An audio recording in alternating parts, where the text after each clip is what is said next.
અને મહેસાણા નસબંધી કાંડમાં સૌથી મોટો ધડાકો થયો છે। તંત્રના ટાર્ગેટે ધૂમ મચાવી અને ગેરકાયદે નસબંધીનો રાફડો ફાટ્યો। ટાર્ગેટ પૂરો ન થતા તંત્ર દ્વારા નોટિસ ફટકારવામાં આવતી હતી। કડી તાલુકાના પીએચસી સેન્ટરને નોટિસ ફટકારવામાં આવી। ડાંગરબા, જુલાસણ, મેડા, આદરજને નોટિસ આપવામાં આવી હતી। કરણનગર આરોગ્ય સેન્ટરમાં પણ નોટિસ ફટકારવામાં આવી હતી। નસબંધી કાંડ પહેલા 24 ઓક્ટોબરે જ નોટિસ અપાઈ હતી। शून्य कामगीरीने नोटिसमां अति गंभीर बाबत गणवामां आवी छे। कर्मचारीओने कामगीरीमां दुर्लक्षता सेवता होવાનો પણ ઉલ્લેખ કરવામાં આવ્યો હતો। વધુ વિગત સાથે સંવાદદાતા પાયલ યાદવ આપણી સાથે જોડાઈ ગયા છે। પાયલ, એક યુવાન વ્યક્તિની જિંદગી ખરાબ કરી નાખવામાં આવી અને એની પાછળનું કારણ હતું કે આરોગ્ય કર્મચારીઓને ટાર્ગેટ આપવામાં આવતો હતો નસબંધીનો, પણ હવે સામે આવી રહ્યું છે કે જો એ આ ટાર્ગેટ પૂરો ન થાય તો કડક એક્શનની પણ ચીમકી અપાતી હતી।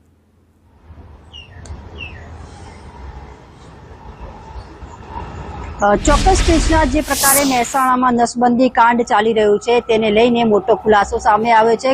આરોગ્ય અધિકારી કહી રહ્યા છે કે આ પ્રમાણેનો કોઈ પણ ટાર્ગેટ નથી આપવામાં આવતો કર્મચારીઓને, પરંતુ ટાર્ગેટ અપાય છે તેવો ફુગ્ગો ફૂટ્યો છે। તેમના જે નિવેદન છે તેનો કડી તાલુકામાં હેલ્થ ઓફિસર દ્વારા આ 4 થી 5 ગામડા છે તેમને આ નસબંધી કાંડ સામે આવ્યું તેના પહેલા જ તેમને આ નોટિસો આપવામાં આવી છે અને તેમને કહેવામાં આવ્યું છે કે તમે કામગીરી નહીં કરો તો તેમને નોટિસ મળશે અને તેમના ઉપર દબાણ પણ કરવામાં આવતું હોય છે।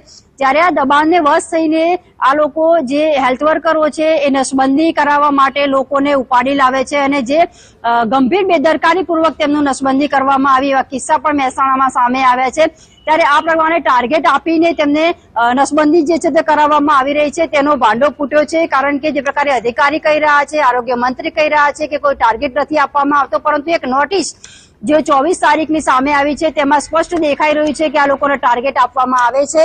આ નોટિસમાં શૂન્ય કામગીરી કરી હોવાનો ઉલ્લેખ કરવામાં આવ્યો છે। ત્યારે જે ડાંગરવા, જુલાસણ, મેડા, આદરજ અને કરણનગરને આ નોટિસો આપવામાં આવી હતી। જ્યારે નસબંધી કાંડ પહેલા આ નોટિસ આપવામાં આવી છે। આ વસ્તુ સાબિત થાય છે કે આ હેલ્થ વર્કરો છે તેમને ટાર્ગેટ આપવામાં આવે છે અને આ નોટિસોને લઈને તો 3 દિવસમાં ખુલાસો પણ કરવો પડશે। જો ખુલાસો નહીં કરવામાં આવે તો તેમના વિરુદ્ધ કાયદેસરની કાર્યવાહી કરવાની હોય છે તેવા પ્રકારની વાત કરવામાં આવતી હોય છે। જ્યારે હેલ્થ વર્કરો છે પોતાનો ટાર્ગેટ પૂરો કરવા માટે આ પ્રકારના કાંડ કરી રહ્યા છે।